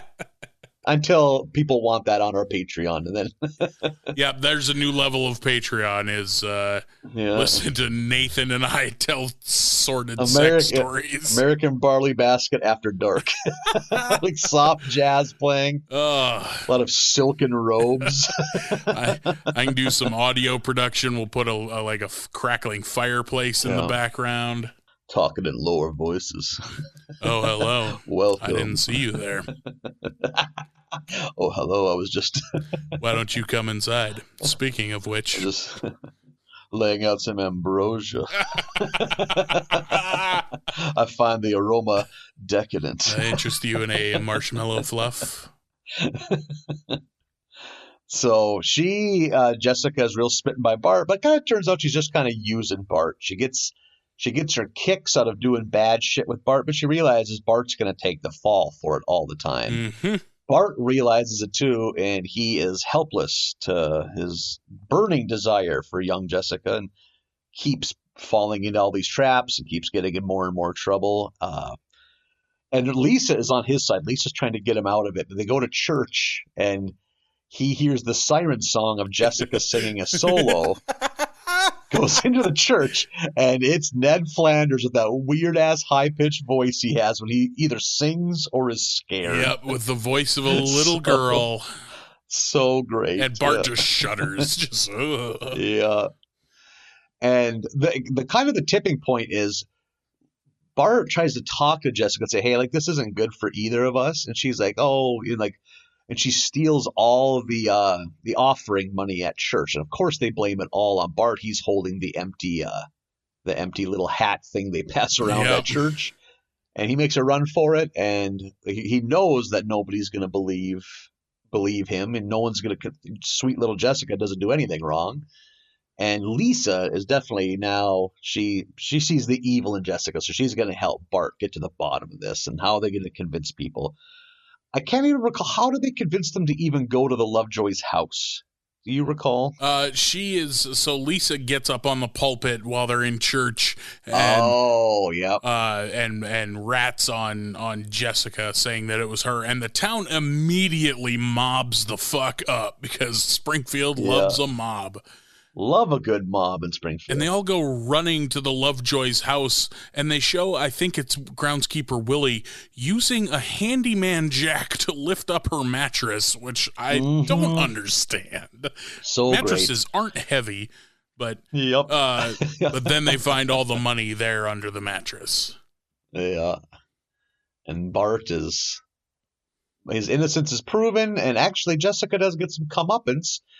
You see later she is cleaning the front steps with a water and brush, scrubbing the front steps of the church, which she is able to con Bart into finishing for her because Bart's still a lovesick dope. Because men are simps. As soon as Bart's like, hell yeah, I'll clean it for you. Wait till she sees what a good job I do. I was like, God damn it. This half of my male friend group, I just want to slap the shit out of. And then she leaves with a boy with a cool bike. And then he's like, wait till she sees the second rate. So he's still going to do it. Just wait till she sees the second rate job I do. That'll show her. Yeah. It's like, you dumb. Bart's getting cooked. Whoever thought we would see the day. Right. Bart the simp is the next noun. I love the episodes where Bart and Lisa put their differences aside and join forces. I always get a kick out of that. Yeah, they make a good team. There's a fantastic joke earlier in this episode where Bart runs through the kitchen and Marge and Homer are sitting there, and Marge is like, I feel like Bart's going through something and I want to help him out, but I'm afraid that I'll smother him. And it's just this lightning fast dialogue. Homer immediately is just like, yeah, and then they'll give you the chair. And she's like, I didn't mean that kind of smother. And Homer immediately goes, didn't you though, Marge? Didn't you? Yeah. Like, oh, shit, that was funny. Yeah. I also like, too, when after Bart's kicked out of the house after telling him what happened in the episode of Martin, Mrs. Lovejoy is like holding her head and shaking it and repeating, make it stop. Make it stop. Something on network television was that offensive to that lady. Yeah. Very sheltered, the Lovejoy household. Yeah. She was shattered by whatever he said he saw on Martin. Yeah. One last episode 8 of season 6 is Lisa on Ice. Starts with some very good sensationalism on the television. Action News doesn't mess around, man. Holy shit. All the intro is all explosions, and Kent Brockman comes diving into his chair, and it's just like, now let's go to the weather desk and look at the death toll from this blizzard, and it's like, yeah, it's at 0, but it could go up from there. Oh God, like it's just so begging good for some casualties. Yeah, just like Ronald Reagan dies. ... His hair, like, holy shit, taking some real good shots at the news that I was pretty into. Bart assumes that there's going to be a blizzard and henceforth snow day the following day, so throws his book that he needed for his book report right into the fireplace. I often forget that The Simpsons have a fireplace. I think it's only there when they need it. It's a phantom fireplace. I think they have a fireplace just so the house can have a chimney. Fireplace, always a thing that I associated with extreme wealth. Like, if your family had a fireplace, you must have been doing really well. Yeah, that's true. That's a good. I was the same thing with finished basements. I also a finished basement or a fireplace. Another one was a refrigerator that dispensed ice and water out of the door. Yep. Like, man, you guys are fucking rich. Or just the concept of buying a new car. Just no. Like new, not used? Yeah. Brand new, like that would blow my mind as a kid. Back when we didn't know what wealth actually was. Like, you could probably have a fireplace if you really wanted it. I actually did. My home had one. It never once got used. Fireplace is wild. And I like a good heat off a fire. It feels nice. Pain in the fucking ass. I just never, I'm never cold. I'm never like, ooh, we should start the fireplace. Get that bear skin rug, undress a little bit, enjoy that heat. And then the people that actually live in that house come home and you got to take off running. Yeah, it's just an expensive thing to jerk off next to. That's the stuff. If I had a fireplace, you know who would get the most use out of it? My fucking cat, like laying in front of it, being warm. Oh my God, yeah. While I would sit on the other side of the living room, being like, "It's just fucking sweating your ass off." What's going on? God damn it's 62 degrees in here. You're not far off, man. I run fucking hot. We're a couple of hot-blooded boys. Well, I'm not going to apologize for it. Yeah, I don't know that the blood is what is making it be that way, but yes. Overworked hearts. We're built for winter. And lying down. Not tropical creatures. It turns out there is no blizzard or snow day, but Lisa still gets one over on Bart by that's a very devious prank. I loved it. Yeah, she hits him with a snowball while he's in bed, and he jumps up and runs outside in his pajamas, and Lisa's like, haha, there's no snow day. I made that with the frost from the freezer. And Jimbo, there's a great bully moment of Jimbo being like, nice pajamas, loser. Did your mom buy those for you? And Bart's like, yeah, who else would have? Of course she did. Who else would have? And Jimbo, like, thinks for a tick and is just like, all right, you win that one, and goes off. I'm like, that's not how bullies work in real life at all. Like, you can't use logic. You can't reason with bullies. Like, that just makes the ass beating worse when you point out that their logic is flawed. So they go to school, and Skinner announces that he's instituting a new policy where they get grade warnings if their grades start to slip in anything, and they, in what I think is fucked up, makes all the students come up. He announces their name and makes them come up and get one of these little purple cards that say you're not doing well in a subject. That's so great. The first one is poor Ralphie. Ralphie thinks he won something, so he's cheering, goes running up on the stage, and Skinner's like, no, you didn't win something, you're failing English, and gives him the card, and sweet Ralph looks up at Mr. Skinner and says, me fail English? That's impossible. Holy shit. So great. Give me more Ralph. Yep. Put the Ralph right in my veins. I can't get enough Ralph. Oh, so good. And Lisa, it turns out, is failing gym class. Yeah. She is not an not athlete, not at all. Yep. And the gym teacher tells her that if she joins some leagues out of school or, joins a sport outside of school, she won't fail her. So there's a quick shot of her trying to join a basketball team where she's just getting hit in the face with the basketball. So dribbling with her face, essentially.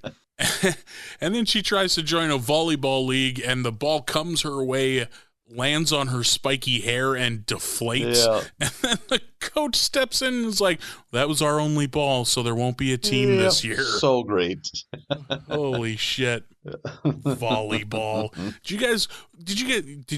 Did Botno rock a volleyball team? Was that a real thing? We actually had a pretty, always one of like an upper echelon girls volleyball, not boys. That's bonkers to me. I think maybe this says more about me, but I think volleyball's a real hoity-toity fancy school thing. Really? Yeah. Well, no, volleyball was every little school around us had volleyball. Like as long as they had the girls for it, like they'd have a team. Because that was back then.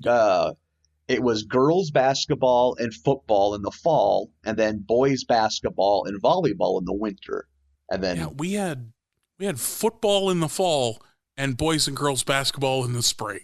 Oh, did you get that was it? Were you guys big enough to have wrestling? Oh God, no. We had hockey though, which is weird. A town our size having hockey.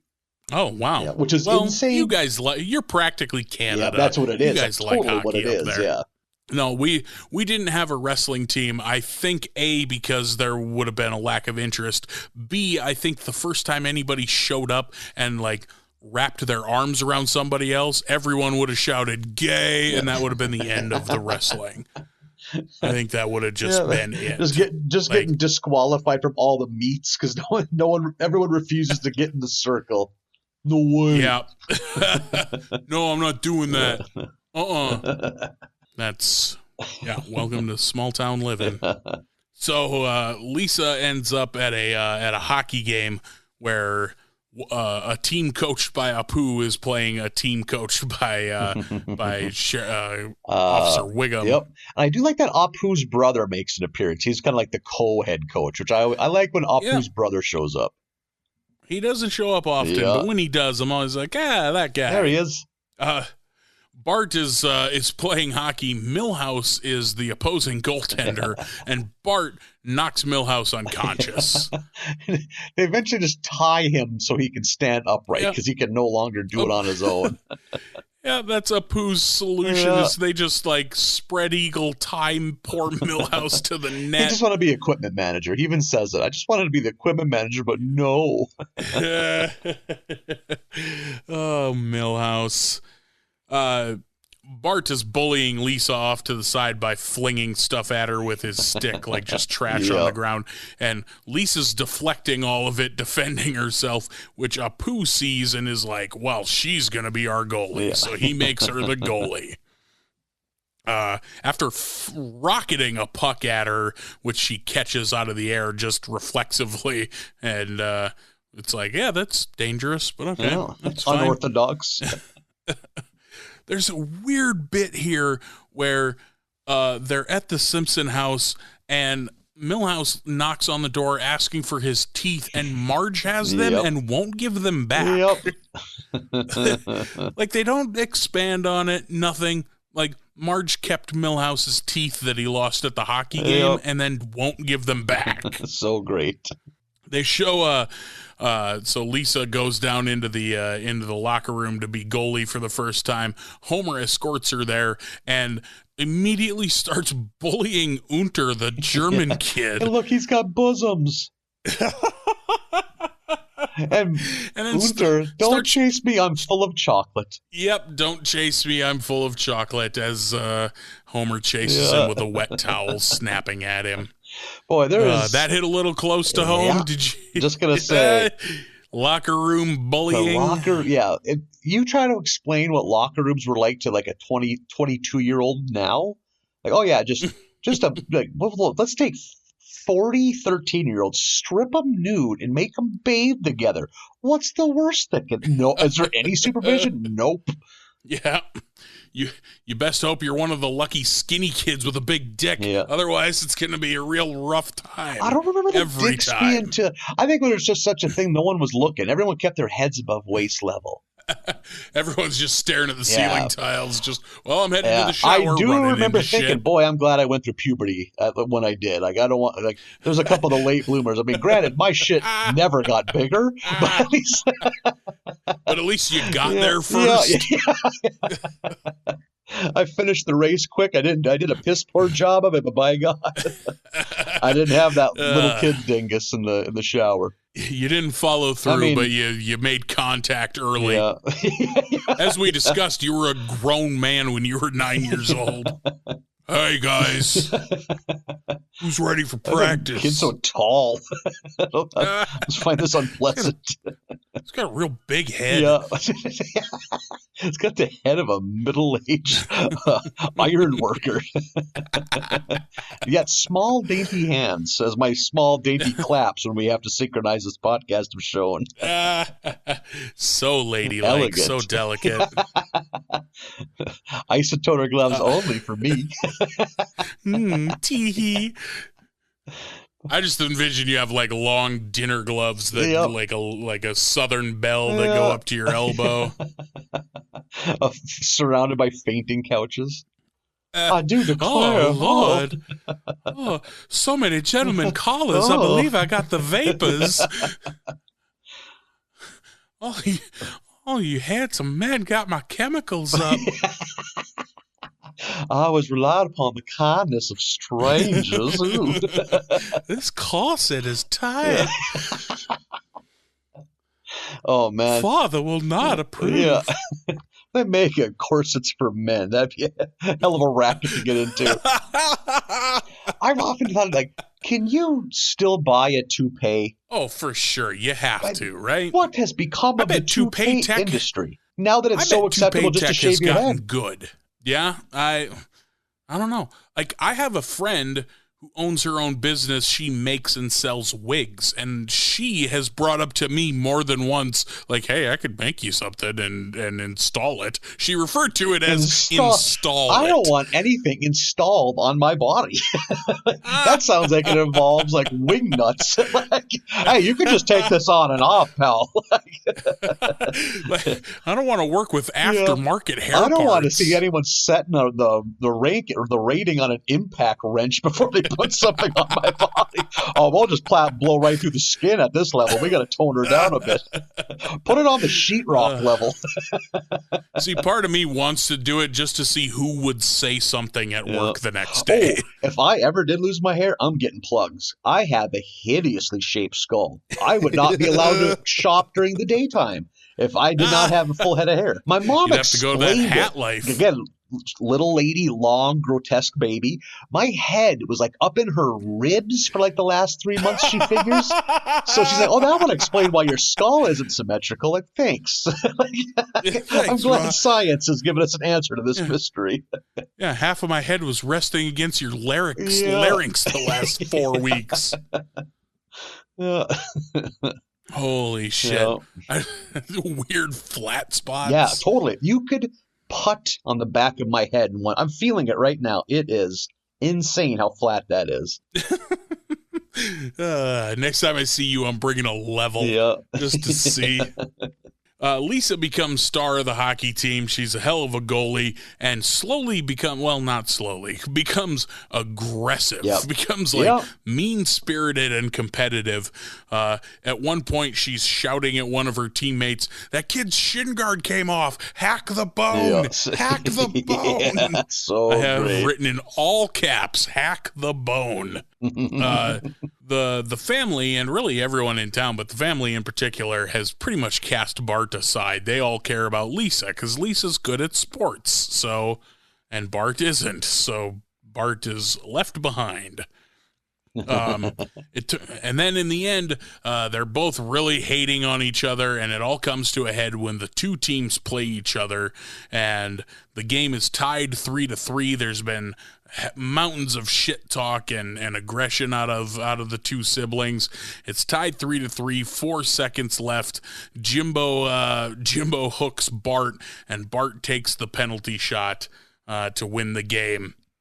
And as he's barreling down on Lisa, and the crowd is losing their mind. They're very bloodthirsty. Both Bart and Lisa simultaneously think back to their younger days where they were very close friends. Very sweet. And it's very sweet. Yep. We're just going to bask in that. Make noises like that. Aw. Aw. Aw. Oh. I remember one time as a kid, I was probably like 8 years old. I don't know, 8 or 9. And I'd stay at a good friend of mine. Shout out to Damien, probably listening. I think that's the second shout out. I would always, for some reason, wake up earlier than everyone else because I don't know, don't sleep good at other people's houses. You know how it is. I remember waking up one time, going down the stairs because I was like, I got to get a drink of water or something. And I walk down the stairs and I walk in to see his probably 4-year-old brother holding his 18-month-old sister around the thighs. So she could see above the counter. And what I see is a mountain of cereal, probably a bowl underneath that mountain, but that bowl has long been covered in all the cereal. And the 18-month-old is trying to shoulder carry a carton of milk to pour the milk in. And there's milk everywhere. And you know what I did? I just did a U-turn, went right back upstairs, and went laid in bed some more. Boy. This is a level of... And then I heard a parent hollering. What the hell's going on in here? I love the shenanigans little kids can get up to left to their own devices. I remember one of my aunts one time was watching us, and she needed cigarettes real bad because it was the 80s. And she, I was I don't know, 6, and my brother was 2, and he was sleeping. And she just I'm going to leave. I'm so sorry. I don't know why she couldn't bring me. Well, probably because my brother was sleeping or something. And you can just stay here, please. And she just planned. I'm not an idiot. I can do this. But I think that could have, if I would have had one dumb idea, hey, I wonder if I can get my brother on the roof. I would have. So now I see why people can't leave their little kids alone. I wonder if these cabinets are flammable. I'll be damned. I can't reach the guns, but I bet if I got Jordan on my shoulders, he could. That's a gun safety PSA. Yep. Oof, yeah. The kids getting into the dad's guns. This is after we weren't little kids. When I was in high school, when we moved into the house my folks built, we didn't have a gun cabinet, so all the guns were just stored in the corners of our house. Every room had a gun in every corner because we had a lot of guns. So our house was basically be prepared for anything. It was basically a level on GoldenEye. There's just guns to pick up. So if anyone would have broke in, it would have been a effing free for all. The fuck is going on in this house? Do I want a shotgun for close quarter? Do I want to get a rifle and then sit in the corner in the kitchen and snipe people as they come out of the bathroom? So many options. God, I need a rifle. Well, you know that's in the den. Yeah. Go for it. And my dad behind the Davenport never would lock the doors. I was 16 and I was the responsible one. If I woke up to take a leak, I would lock the doors. What the hell? It's like my dad was just wishing we'd get an intruder and have the most amazing story to tell.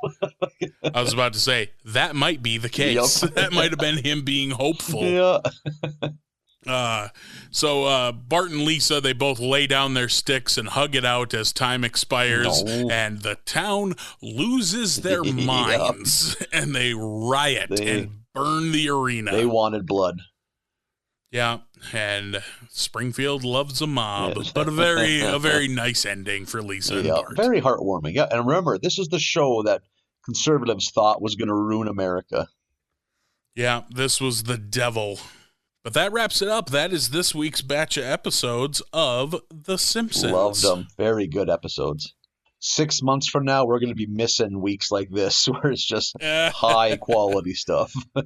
Like I've said before, I bet they're not as bad as people think they are. Because to other people, this show was very important to them.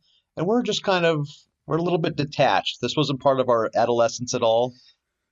Yeah. We can look at these with clear eyes. It's not precious for us. Yep.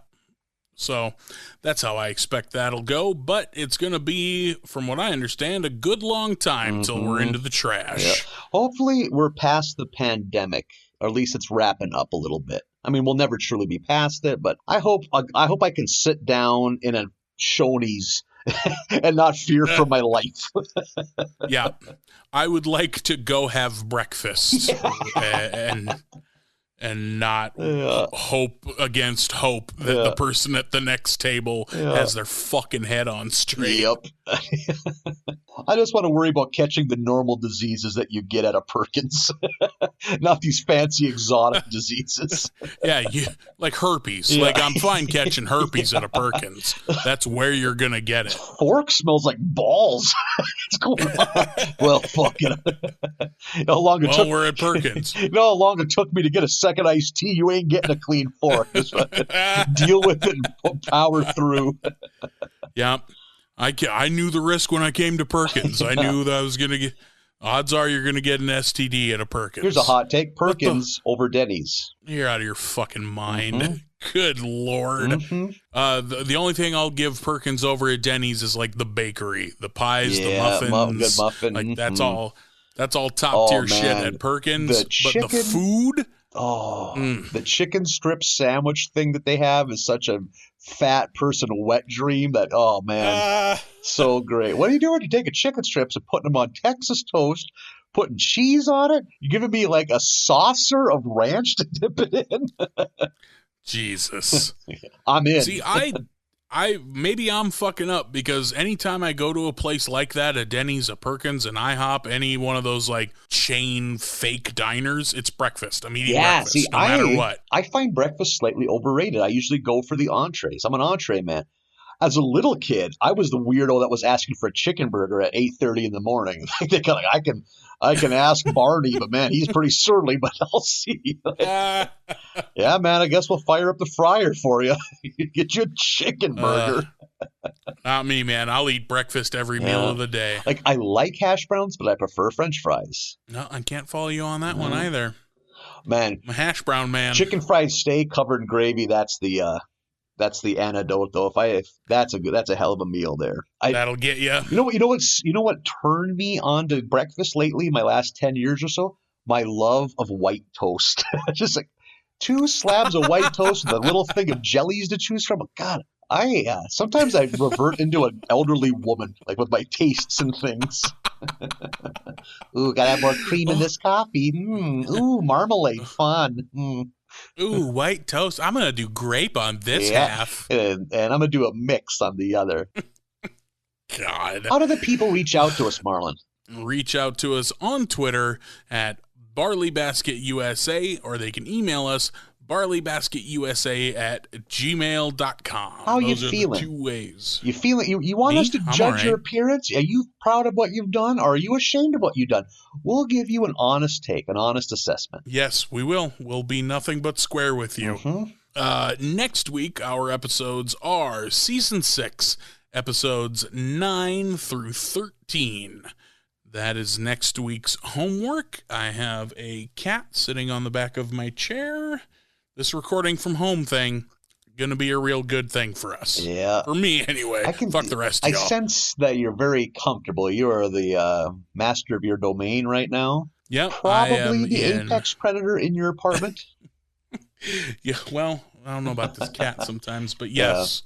I think as long as my basement shrimp don't, unionize and attack me as one, I'm always kind of going to be numero uno in the food chart down here. Yeah, I think you're the top of the food chain in your world. There's been a troubling amount of box elder bugs lately, but I catch them. They haven't teamed up yet. It's fall. They'll subside. Yeah, they will. Look at that deep freeze. What up? I am in a pair of red with black stripes Adidas basketball shorts. What up, ladies? And a sleeveless Mark Echo t-shirt. I am wearing a long sleeve dress shirt and dress slacks. Why?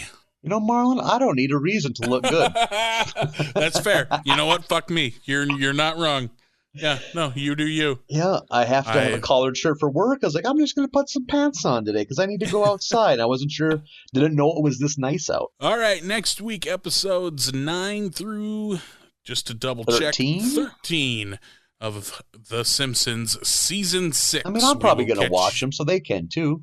Yeah, you may as well. You may as well follow along, or maybe you're just not watching the show and listening to these recaps. I think we paint a picture. I think we do too. I think we are all you need. You don't need The Simpsons, baby. We're nice you boys. You just need us, the nicest boys. Very nice boys. We will catch you next week on Tuesday.